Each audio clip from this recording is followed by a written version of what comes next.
근데 궁금하다. 손 한번 위로 해서 흔들어봐. 손끝이 들어가긴 들어가. 자, 우리 이제 이 얘기를 하려면 일단 주기율표부터 빨리 그려놓고 시작을 해보면 리튬, 베릴륨, 다음 궁소, 다음 C, 다음 N, O, F. 왜 목소리가 한 명 거밖에 안 들립니까? 사실 빨리. 네, 하셔주십시오. 네온, 나트륨, 마그네슘, 알루미늄, 규소, 인, 황, 염소, 아르곤, 칼륨, 칼슘. 이제 연초가 아니에요. 나 너네 목소리 다 알아. 이 사람들아. 당연히 알지. 연초일 때야 몰랐어도 지금은 목소리 다 알아요. 왜 목소리 안 내십니까? 자, 일단 주기율표 이렇게 되어 있을 때 당연히 빨리 우리 생각해 줘야 될 게 가로줄은 뭡니까? 주기, 그쵸? 그래서 여기가 1주기, 2주기, 3주기, 4주기.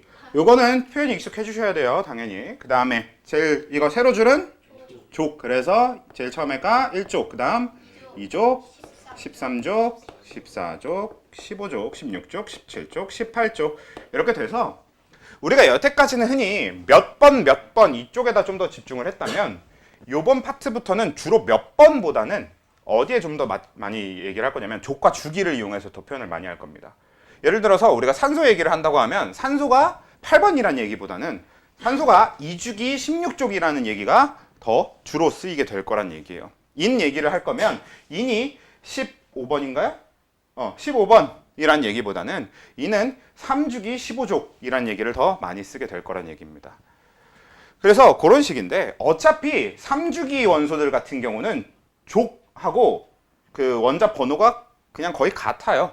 그러니까 얘가 13, 14, 15, 16, 17, 18이란 말이야. 얘네들은 1족, 2족이긴 하지만 그것만 이제 11, 12 이렇게 좀만 바꿔서 생각해주면 되는 거고. 그래서 이제 족이랑 주기를 이용해서 표현하는 거에 좀 더 익숙해지셔야 되는데 근데 빠르게 어차피 주기라고 하는 게 결정하는 건 뭐다? 주기는 뭐랑 연결되어 있는 거예요?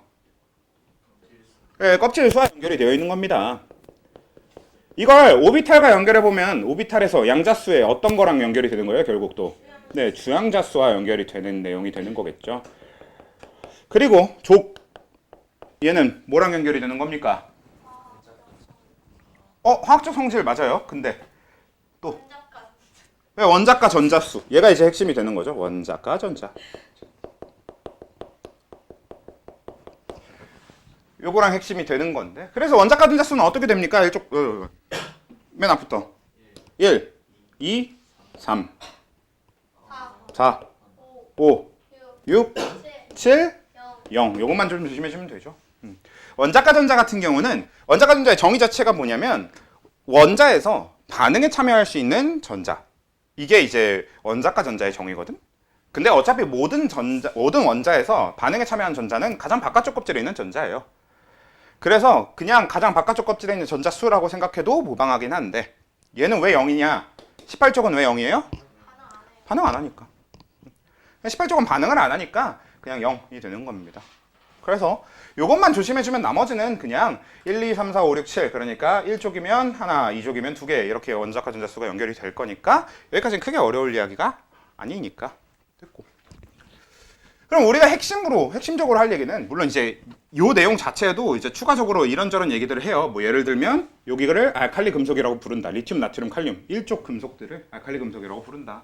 이런 얘기도 여기서 살짝 다시 정리하고 17족 같은 경우는 플루오린, 염소 이후로 브로민, 아이오딘 이런 것까지 같이 외워주면서 얘네들이 할로젠 원소라고 하는 거. 이제 그런 식으로도 외우고 추가적으로 쓰는 것들이 있긴 있지만 그거보다 결국 메인이 되는 핵심은 원자 반지름에 대한 얘기지. 근데 원자 반지름 얘기를 하기 전에 일단 그래도 금속성, 비금속성 얘기를 아예 안 하고 지나갈 수는 없으니까 금속성, 비금속성하고 금속, 비금속에 대한 얘기. 일단 우리가 금속과 비금속을 구분하는 기준은 어떻게 됩니까?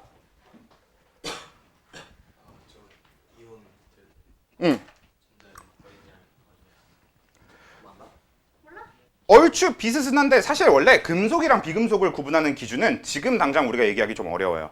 왜냐면 금속과 비금속을 구분하는 기준 자체가 원래 금속 결합을 하면 금속으로 보고요.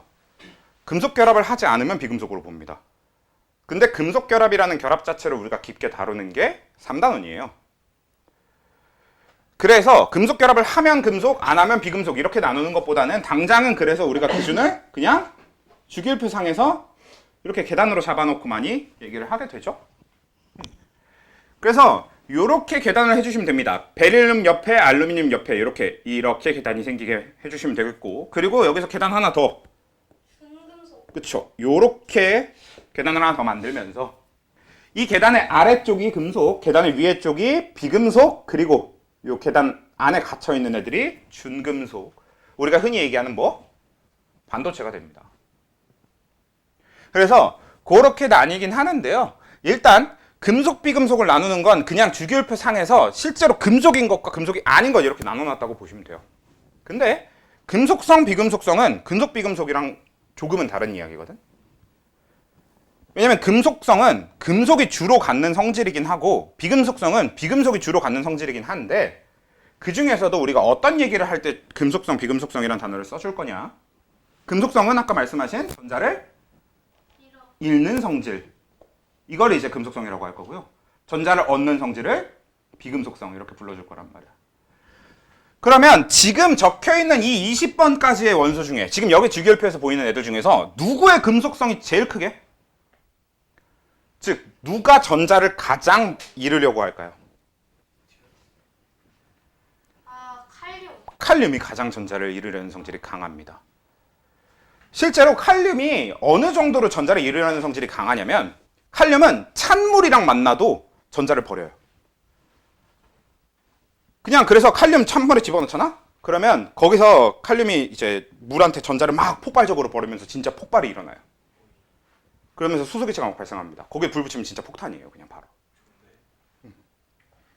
그래서 칼륨부터는 이미 좀 취급하기가 슬슬 굉장히 빡센 난이도의 물질이 됩니다. 칼륨 정도부터. 참고로 여기 칼륨에서 더 내려가면 일종 밑에 뭐 프랑듐, 세슘 이런 것들이 있거든요. 세슘, 프랑듐. 여기는 실제로 진짜 폭탄으로 써도 될 정도로 폭발력이 강합니다. 그냥 찬물에 집어 던지기만 하면 막 터져요. 유튜브에 검색하면 바로 나올 겁니다. 너네 유튜브에 프랑듐 실험 이렇게 검색을 하면 그 숲 엄청 넓은 숲에다가 가운데 욕조에다가 물 받아놓고 거기다가 실험맨이 가갖고 이렇게 프랑듐 투척하고 막 도망가는 그 영상이 있거든요. 그리고 투척하고 막 도망가. 그럼 좀 이따 터지는데 진짜 폭탄 터지듯이 터져요. 욕조가 아예 날아가 버립니다. 근데 그게 안에서 별게 일어난 게 아니라 그냥 찬물이랑 그 프랑듐이 반응한 거예요. 그게 전부인데 막 욕조가 날아갈 정도로 심하게 반응이 크게 일어납니다. 그래서 이 칼륨 밑에가 더 세다, 더 많이 반응을 한다. 근데 우린 이 밑에까지는 안 볼 거니까 결국 이 중에선 칼륨이 가장 반응이 강해. 금속성이 강해.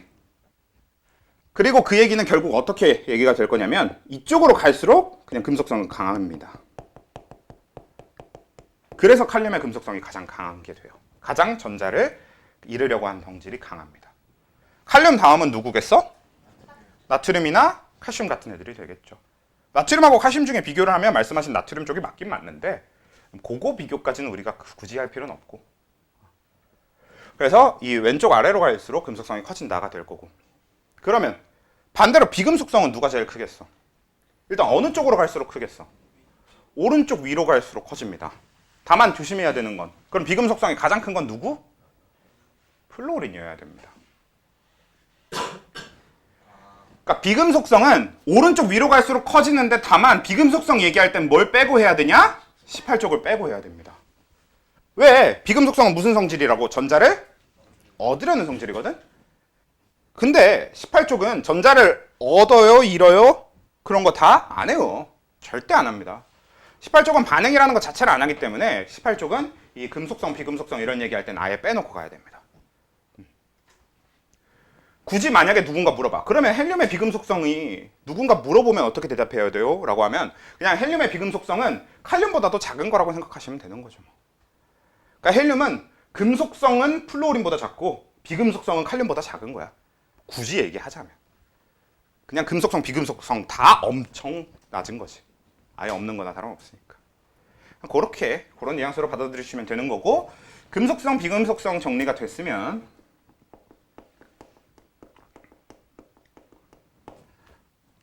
그 다음에는 이제 무슨 얘기를 할 거냐? 원자 반지름 얘기를 해야 되겠죠.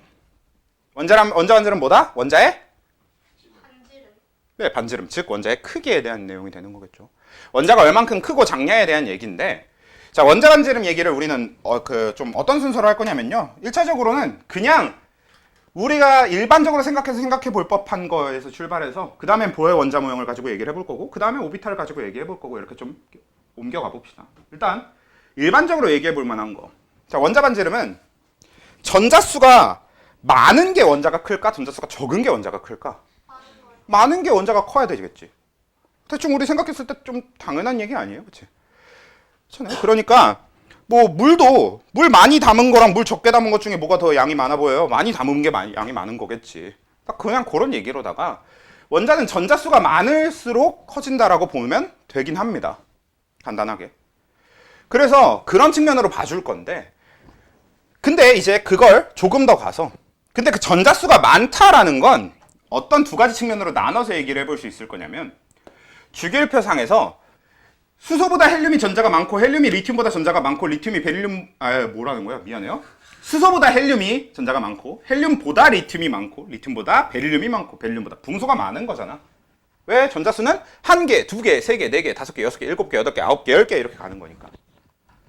자, 그러면 전자수가 많을수록 커진다라는 얘기까지는 그 자체로는 좋긴 한데, 그러면 수소랑 리튬이랑 비교했을 땐 뭐가 더 크다라고 생각해 볼 수 있겠어?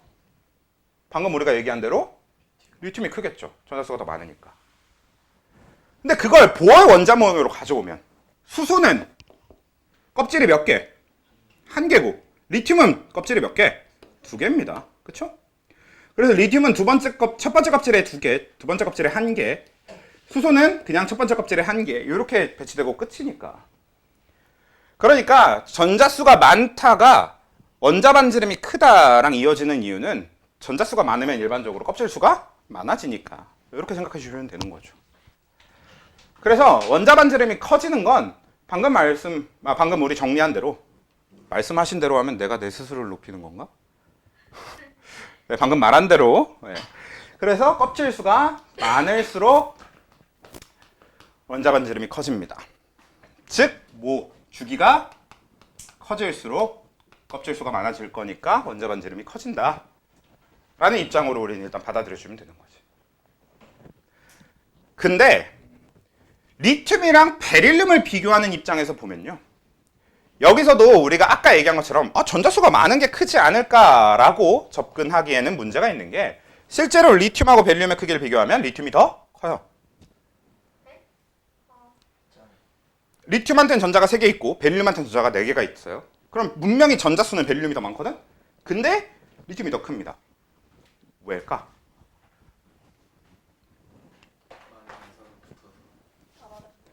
그치. 우리가 지금 전자 얘기만 계속 하고 있으니까 생각하지 않고 있었을 수도 있는 거지만, 실제로는 전자만 가지고 결정해 줄 게 아니란 말이야. 잡아당기는 힘, 그러니까 중앙의 원자에 의해서 영향을 받겠죠. 원자 핵에 의해서 영향을 받겠죠. 그러니까 리튬하고 베릴륨을 비교할 땐 어차피 리튬이 이렇게 될 거고, 베릴륨은 그래봤자 안쪽 껍질에 2개, 그 다음 껍질에 몇 개? 4개, 죄송합니다. 2개 해서 총 4개. 이렇게 될 거 아니야. 그러니까 얘는 전자수 1개 차이 정도는 이 껍질수가 같기 때문에 별로 전체 크기에 영향을 별로 안 줘요. 근데 이때 리튬은 가운데서 몇으로 잡아당겨요?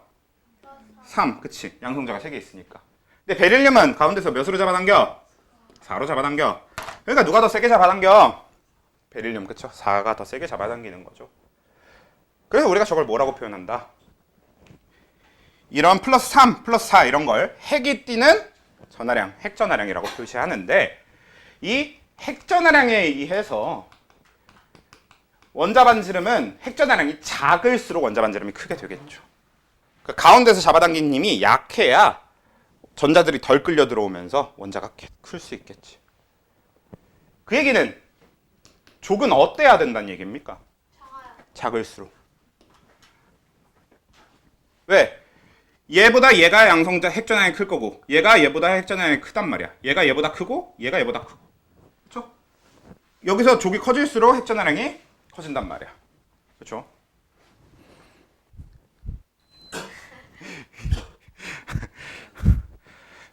열심히 껐다 켰다 하면서 해보자. 자 이렇게 되니까 그래서 이제 요 핵전압량 영향 받는 것까지 좋아요. 근데 그럼 리튬하고 베릴륨하고 딱 여기까지 좋았어. 근데 이제 우리 리튬하고 만약에 뭐 한 나트륨쯤 비교해 본다고 쳐봅시다. 그럼 리튬 나트륨 비교에서는 이제 리튬은 껍질수가 몇 개고 리튬은 껍질수는 2개인데 핵전압량이 몇입니까? 플러스 3입니다. 근데 베릴륨은 죄송합니다. 나트륨은 껍질수가 몇 개고?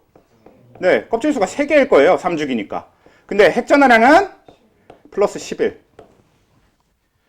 자, 그럼 우리 저기 적어놓은 거에 따르면 핵전압량이 커질수록 반지름은 작아져야 될 거고 근데 껍질수는 많아질 때 반지름이 커져야 되는 거네요.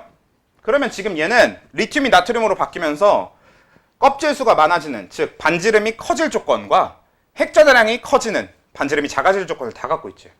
그러면 결국 껍질수와 저 핵전압량 중에 누구의 영향이 더 크냐 얘기를 해야 될 거 아니에요. 그래서 누구의 영향이 더 큽니까? 네, 껍질수의 영향이 더 커요. 그냥 기본적으로 머릿속에 그냥 그렇게 일단 가지고 계시고 그렇게 적용하시면 됩니다. 근데 일단 그래도 왜 그런지는 알아야 되니까. 왜 그런지가 뭐가 연결이 될 거냐면 우린 여기다 일단 핵전압량에 적어놨지만 실제로는 이게 유효핵 전압량이라는 글자로 바뀔 겁니다. 그러면 핵전압량하고 유효핵 전압량은 무슨 차이가 있냐? 일단 식으로 그냥 적어보면요. 핵전압량에서 가려막기 효과를 뺀 만큼이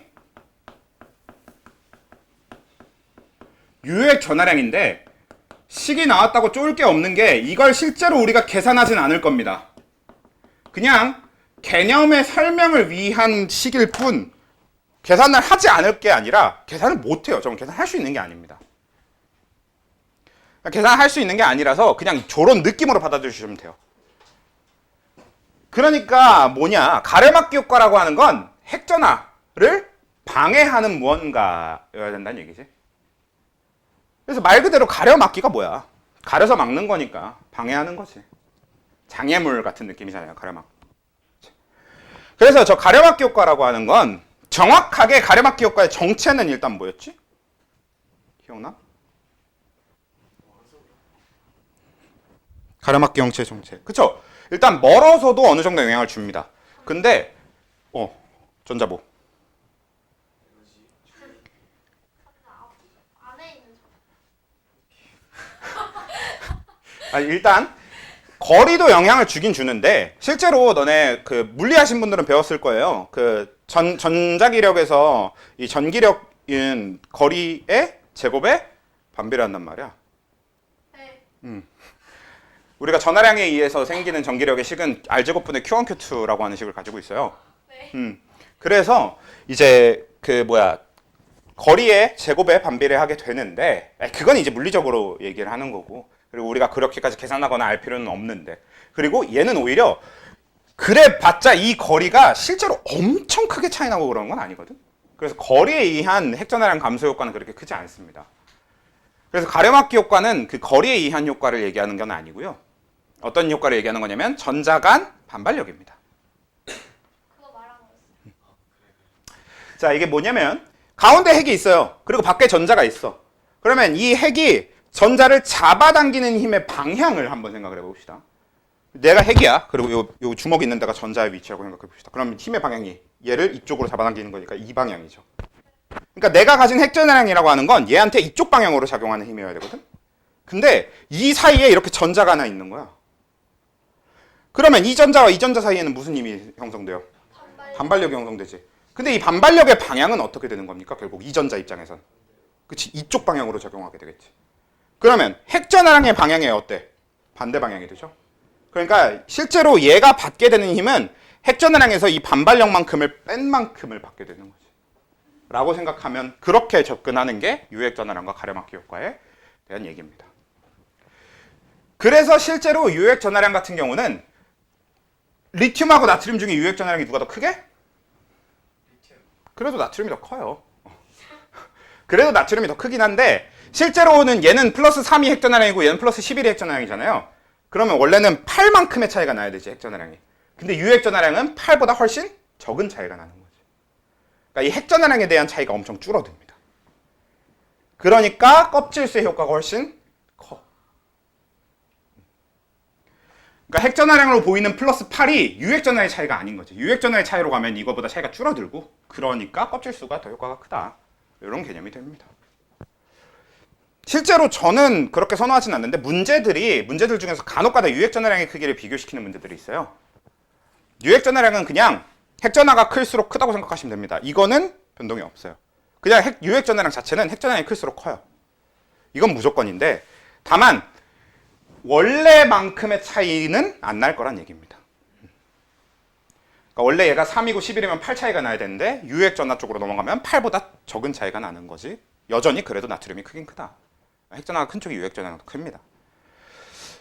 그래서 일단 이렇게 정리가 기본적으로 될 것 같아요. 그리고 이게 원자 반지름이고, 그럼 이걸 주기율표상의 방향으로 표시하면 어떻게 된다? 오른쪽 아래. 그렇지. 오른쪽 아래로 갈수록 원자 반지름이 커진다가 되는 겁니다. 오케이? 맨날 별다른 예외 상황을 얘기할 게 없어. 그래서 원자 반지름 이렇게 얘기를 하면 돼. 죄송합니다. 정정하겠습니다. 별다른 예외 상황 바로 얘기할 거였으면서 없다고 얘기해서 죄송하고요. 네. 바로 얘기할 별다른 예외 상황이 뭐가 있냐면 이 반지름을 비교할 때 일단 여기까지는 다 좋은데 우리 만약에 그럼 리튬하고 마그네슘 반지름 비교하면 누가 더 크게? 마그네슘. 네, 마그네슘이 더 커요. 좀 당연한 얘기인 게 마그네슘은 껍질이 몇 개고? 3개고 리튬은 껍질이 2개. 그래서 껍질 수를 우리 먼저 생각해 주기로 했으니까 마그네슘이 더 큽니다. 알루미늄은? 알루미늄이 더 커요가 여기부터 약간 애매합니다. 실제로 알루미늄과 리튬을 비교했을 때 알루미늄이 제 기억으로는 조금 더 작은 걸로 기억을 하긴 하는데 알루미늄은 되게 애매하기 때문에 리튬 알루미늄 비교는 잘 안 시키거든. 근데 적어도 알루미늄이 그렇게 리튬이랑 비벼질 정도의 크기면 알루미늄 뒤로는 확실히 뭐 어떻겠어? 리튬보다 작겠죠. 이걸 좀 기억해 주고 계셔야 됩니다. 규소, 인, 황, 염소, 아르곤이 리튬보다 작다고. 이건 진짜 실제 원자 크기를 그냥 재서 알아낸 겁니다. 오른쪽 아래로 갈수록 큰 게 아닌 거 아니에요? 왼쪽 아래로 갈수록이죠. 근데 왼쪽 아래로 갈수록 커지는 건데 얘네들을 그래서 예외상으로 따로 외워주셔야 돼요. 그냥. 왜냐면 베릴륨하고 얘네들은 그것까지 따지게 되면 좀 많이 복잡해지기 때문에 거기 또 질문을 아예 안 할 거거든. 그러니까 우리가 문제에서 질문을 맞닥뜨렸을 때 그냥 왼쪽 아래로 갈수록 원자 반지름이 커지긴 하는데 얘네들은 리튬보다 작아 이렇게 외워두고 있는 게 적용할 때 제일 편할 겁니다. 이렇게 얘만 외워두고 있으면 딱 고경으로 제외하고 나머지는 알고 있는 대로 왼쪽 아래가 크다 적용하시면 돼요. 그래서 왼쪽 아래가 크긴 한데 여기 예외 사항으로 기억해야 될 게 예외 리튬보다 규소, 인, 황, 염소, 아르곤이 작다. 요것만 예외 사항으로 좀 기억을 해두자. 오케이? 자, 요게 일단 원자 반지름 자체에 대해서 우리가 알아야 될 포인트 끝. 자, 그 다음 우리가 요 다음에 다룰 게 뭐냐면 이걸 왜 3개나 해놨을까요? 일단 2개로 해놓지. 자, 요 다음에 이온화 에너지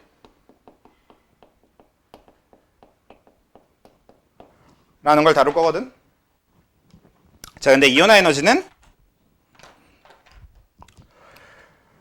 자, 아까 이것도 마찬가지로 우리가 편하게 생각하는 거랑 이거랑 다 계속 왔다 갔다 하면서 해보면요.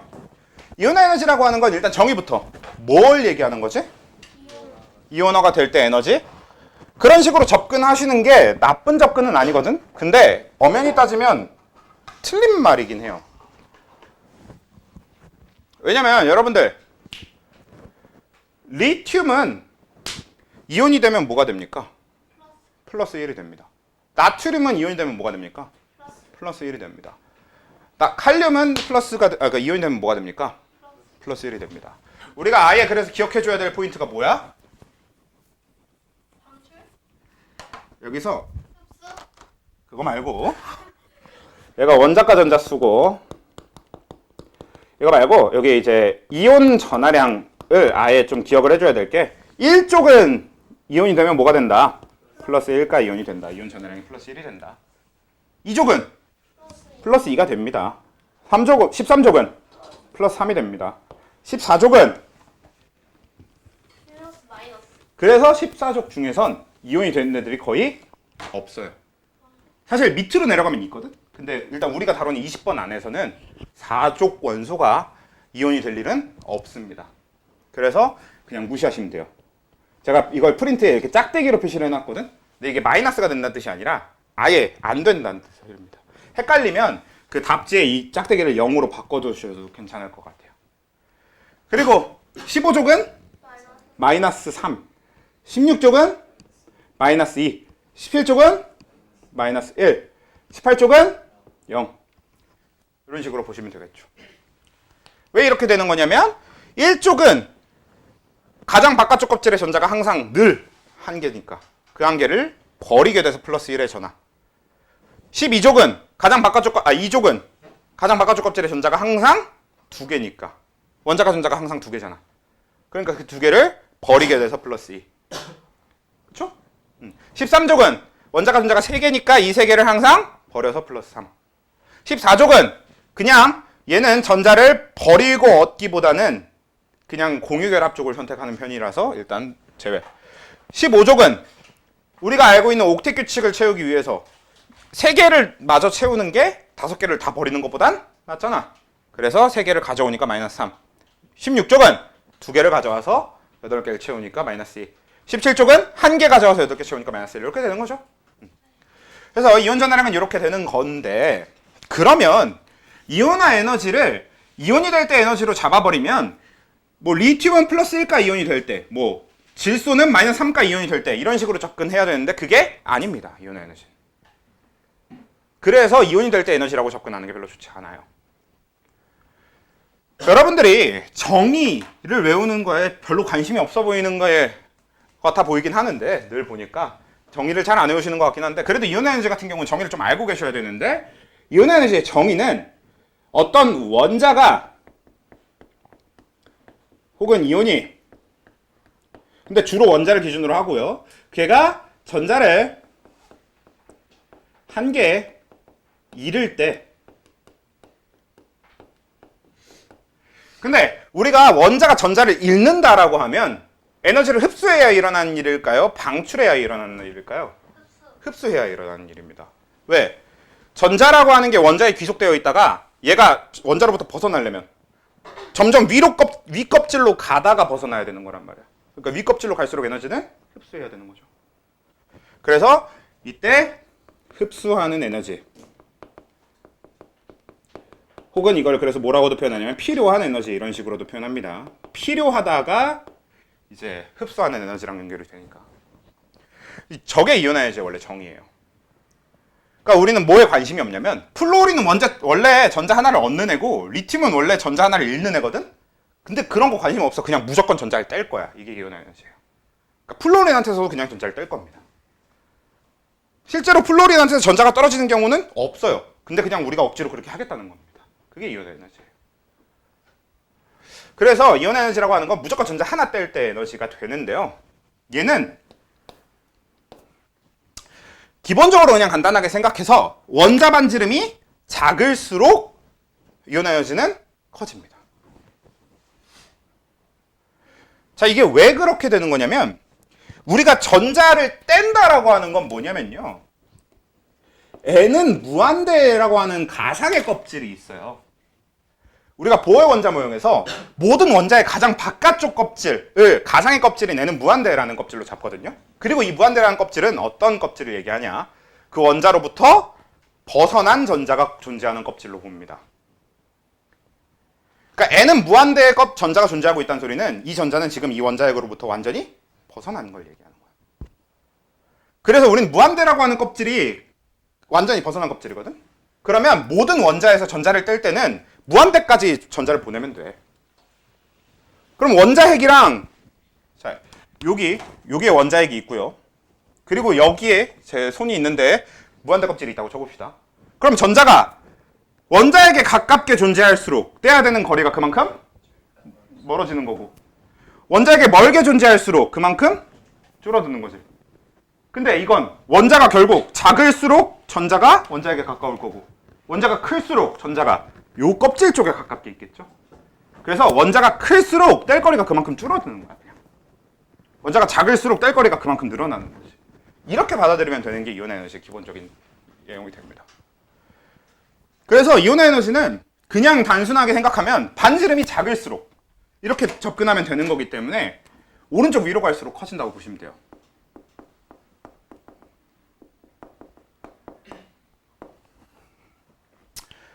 근데 이렇게 할 거면 어차피 그냥 주황색으로 하지 왜 얘를 초록색으로 따로 적었냐면, 자, 주황색으로 적은 비금속성과 금속성은 18족을 빼고 얘기했지만 이온 에너지는 18족을 넣고 같이 얘기하는 겁니다. 그래서 초록색으로 적은 것들은 18족을 넣고 얘기할 거고, 주황색으로 적은 것들은 18족을 빼고 얘기할 거라서 그냥 색깔을 구분을 해봤어요. 해놓은 거예요. 오케이? 금속성, 비금속성 얘기할 땐 18종 얘기를 안 한다고. 근데 원자 반지름이나 이온화 에너지 얘기할 때는 당연히 18종 얘기를 같이 넣어서 해요. 그래서 지구상에 존재하는 모든 원자 중에서, 모든 원소 중에서 이온 에너지가 가장 큰 게 헬륨입니다. 그렇게 되는 거지. 오케이? 다만 우리가 여기서 한 가지 생각해야 되는 거, 이온 에너지가 클수록 그럼 전자가 쉽게 떨어진다는 거야? 어렵게 떨어진다는 거야? 어렵게 떨어진다는 거죠. 에너지가 금방 안이 필요하다는 얘기니까. 그치?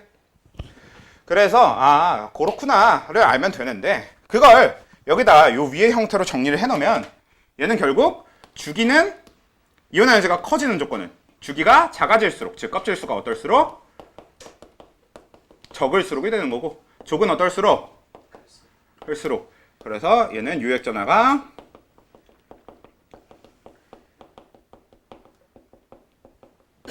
커질수록이 됩니다. 됐음?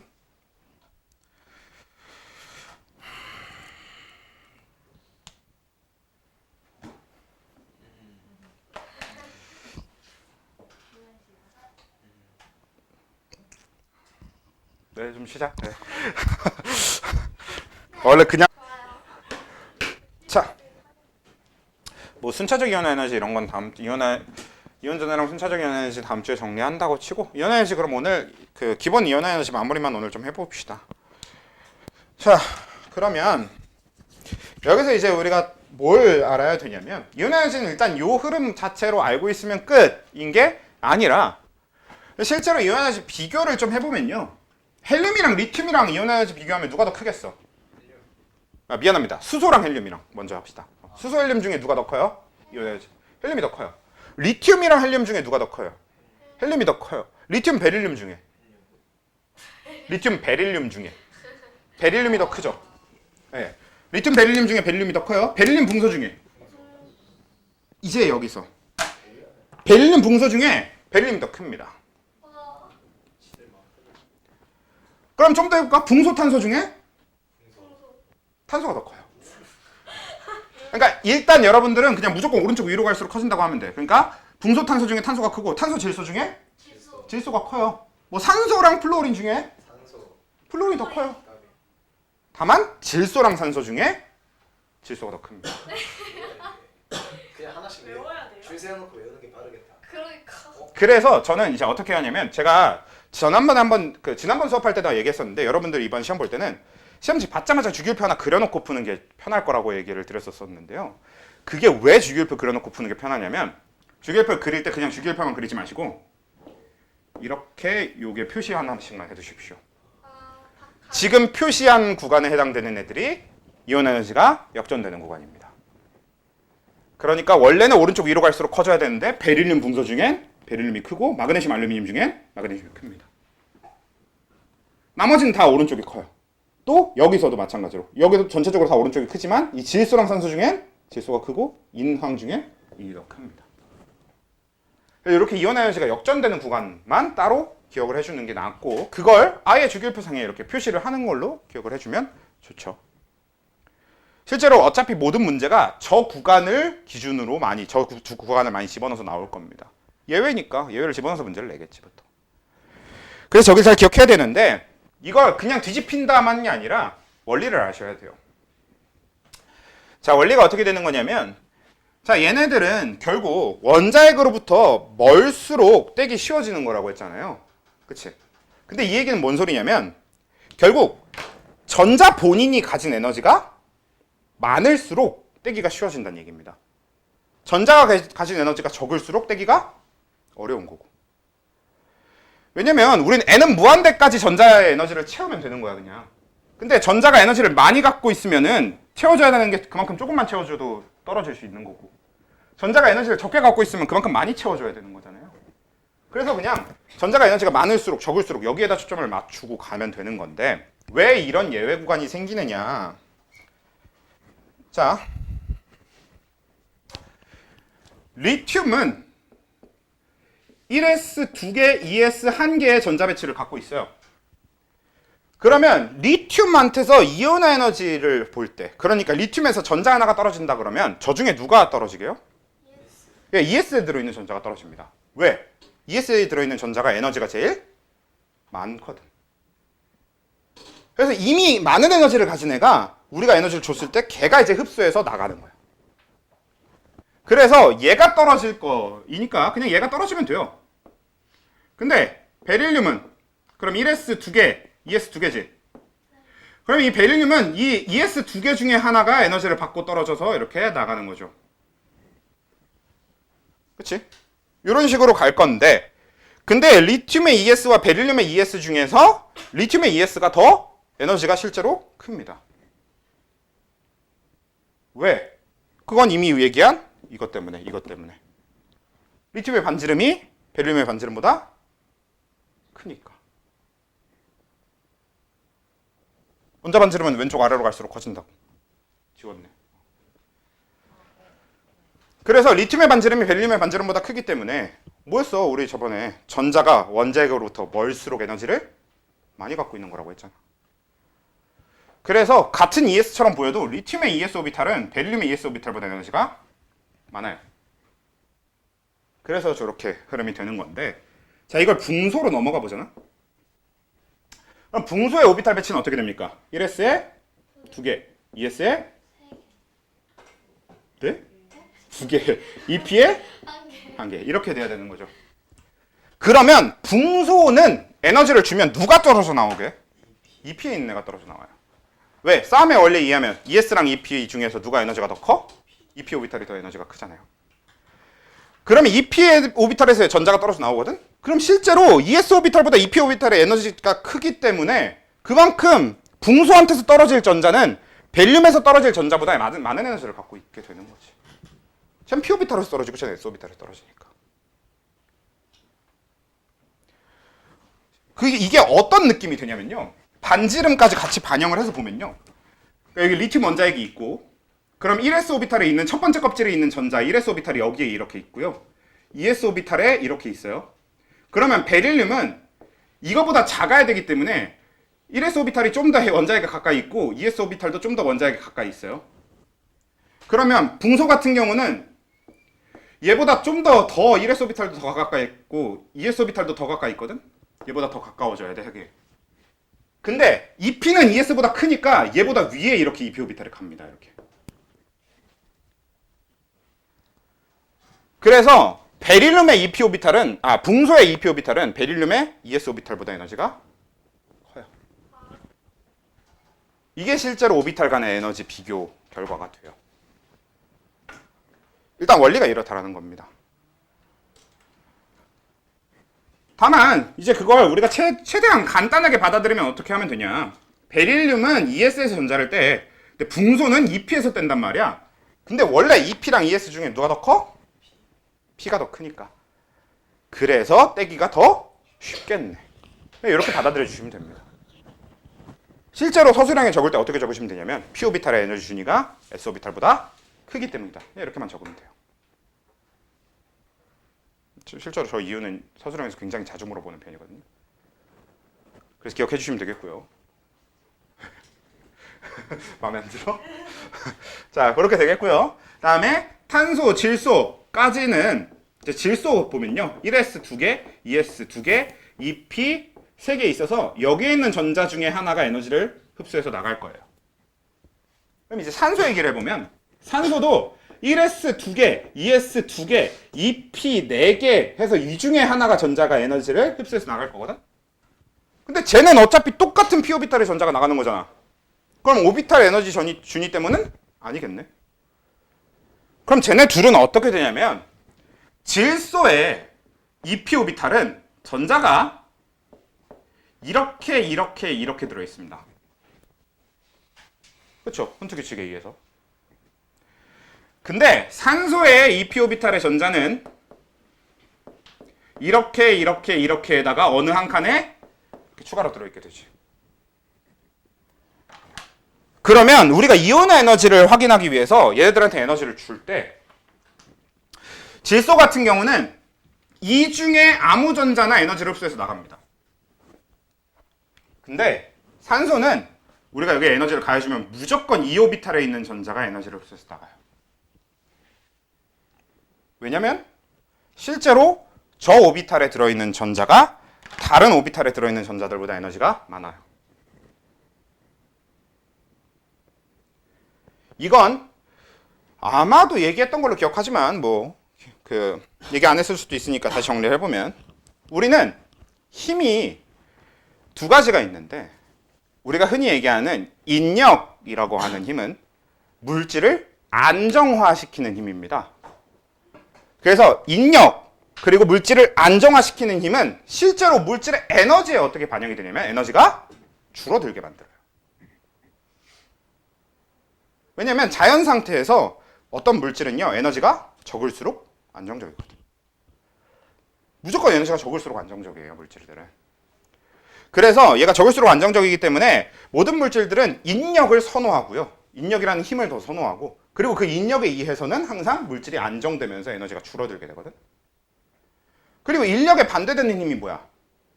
청력 내지는 우린 화학에서는 주로 뭐라고? 반발력이라고 부르잖아요. 그럼 반발력은 어떤 힘이 되냐면 물질을 안정적이지 않게 불안정하게 만드는 힘이 되고요. 그리고 물질이 불안정해진다는 소리는 물질이 갖는 에너지가 그만큼 커진다는 소리입니다. 그러니까 다시 간단하게 얘기하면 인력은 에너지를 줄이는 힘이고 반발력은 에너지를 키우는 힘입니다. 그래서 반발력이 클수록 에너지가 커지거든?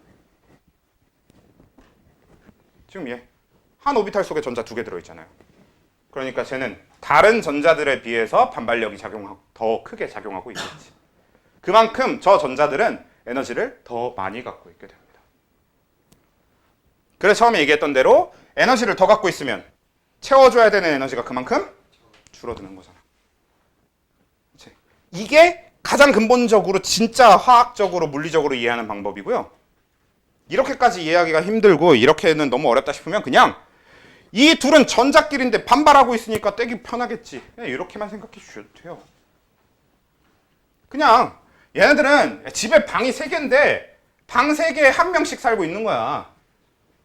근데 얘는 밑에는 방이 3개인데 4명이야.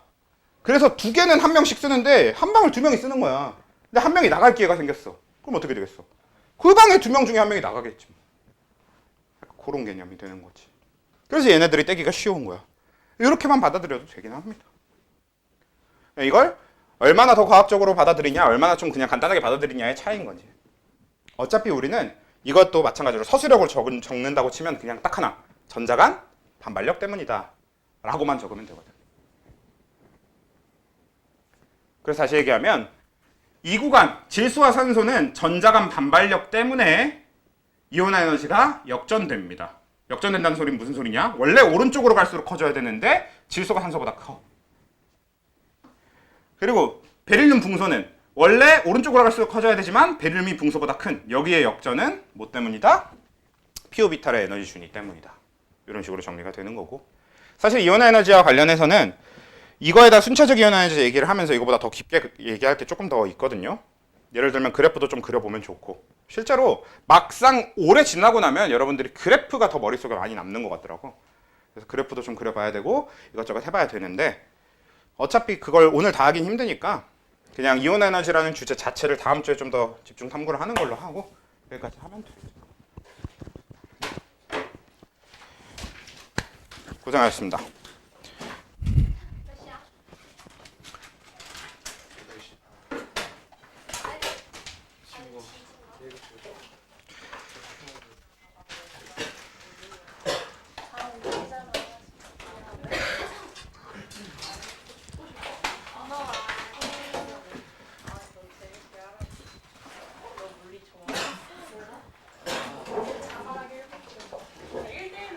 물리 이번에 어디야? 아, 아 물리하는구나. 수고하렴. 아 순서가 기억이 안 난다. 엔트로피 증가 법칙, 에너지 보존 법칙. 또 뭐 있지? 쓰레기.